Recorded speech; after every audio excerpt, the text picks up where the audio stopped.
Bonjour, mon nom est Anne-Sophie Robert et je suis archiviste au Centre d'histoire de Saint-Hyacinthe. J'ai l'honneur d'accompagner Courtney Clinton, qui est notre artiste en résidence. Alors, mon rôle, c'est de la guider à travers le fonds B.J. Hébert, qui est un énorme fonds, donc qui demande un peu d'aide quand même. Alors, le fonds est constitué, le fonds du studio B.J. Hébert, qui était un photographe qui a été actif à Saint-Hyacinthe pendant de nombreuses années, à partir de 1905 environ.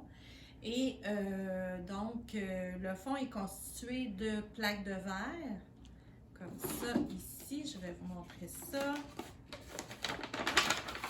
Alors, des plaques de verre, des négatifs sur plaques de verre, des négatifs souples, à partir de 1920. Et il y a aussi des documents textuels, des revues,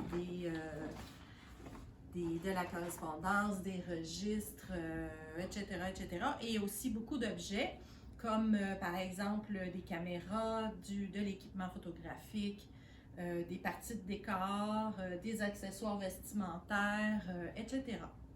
Donc, c'est ça, j'accompagne Courtney là-dedans pour se retrouver. Et puis Courtney va vous expliquer sa démarche. Ouais, donc c'est ça, c'est vraiment une énorme opportunité de travailler avec un archiviste. Comme elle dit, c'est pas facile de juste entrer dans l'archive, trouver ce qu'on veut. Donc, c'est elle qui me guide un peu dans mes recherches et c'est vraiment apprécié. Donc, pour moi, comme je suis artiste, mes recherches, ça débute toujours avec les dessins. Donc, ce que j'ai fait, je suis arrivée ici à l'archive et je regarde toutes les images de B.J. Hébert et puis je fais des esquisses. Donc, j'ai mon carnet de croquis, puis je fais des esquisses, des photos. Et ça, pour moi, c'est une façon de passer beaucoup de temps avec chaque image et de vraiment comprendre le processus de l'artiste, donc de B.J. Hébert. Qu'est-ce qu'il pensait en tant que la lumière dans la composition de l'image, donc le pose de son modèle. Donc, toute cette information, je peux mieux le comprendre quand je fais un dessin. Donc, c'est toujours pour moi le point de départ. Donc, B.J. Hébert, c'était vraiment un maître photographe. Donc, c'était quelqu'un qui prenait beaucoup de soin avec ses images. Donc, je voulais comprendre un peu c'était quoi ses influences. Donc, j'ai fait aussi des recherches avec toutes les revues, les livres qu'on a trouvés dans l'archive.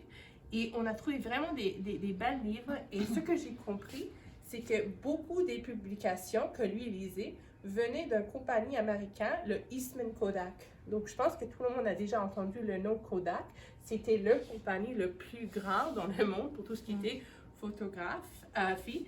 Et ils ont eu une énorme influence sur notre photographe, B.J. Hébert. Mais c'est intéressant parce qu'en fait, ils l'ont influencé de deux façons. Donc, d'une façon, c'était son source d'information. Donc, il recevait presque tous les semaines, presque tous les 2 semaines, des revues de cette compagnie avec des informations sur les nouvelles technologies, les nouveaux esthétiques, sur d'autres photographes qui travaillaient à son époque. Mais, en même temps, le Kodak s'est présenté un peu comme en concurrence avec Hébert et sa pratique. Parce qu'en 1900, le Kodak, ils ont dévoilé un nouveau sort d'appareil de photo, le Brownie. Donc, le Brownie, c'était la première caméra que les amateurs pouvaient utiliser. Donc, il ne fallait pas faire un apprentissage comme avait fait Hébert. On pouvait juste, leur slogan, c'était « il faut juste pousser le bouton et nous, on fait le reste ». Donc, c'était un peu tout le monde pouvait prendre des photos. Donc, pour un photographe comme B.J. Hébert, tout d'un coup, il fallait se redéfinir parce que les autres personnes, ils avaient accès à cette machine, cette technique. Donc, pourquoi aller voir quelqu'un comme B.J. Hébert? Pourquoi prendre son photo avec B.J. Hébert? Donc, oui, lui, il fallait comme se définir. C'était quoi être un maître photographe? Donc, dans ma conférence la semaine prochaine, on va un peu parler de cette relation entre notre photographe B.J. Hébert et cette grosse compagnie Eastman Kodak. Donc, en espérant de vous voir la semaine prochaine. Et puis, encore une fois, un grand merci au Centre d'histoire pour ce bel accueil. Et la conférence est offerte gratuitement au Centre Humania, jeudi le 30 mars à 19h. Oui. Voilà, vous êtes invités en grand nombre. Merci.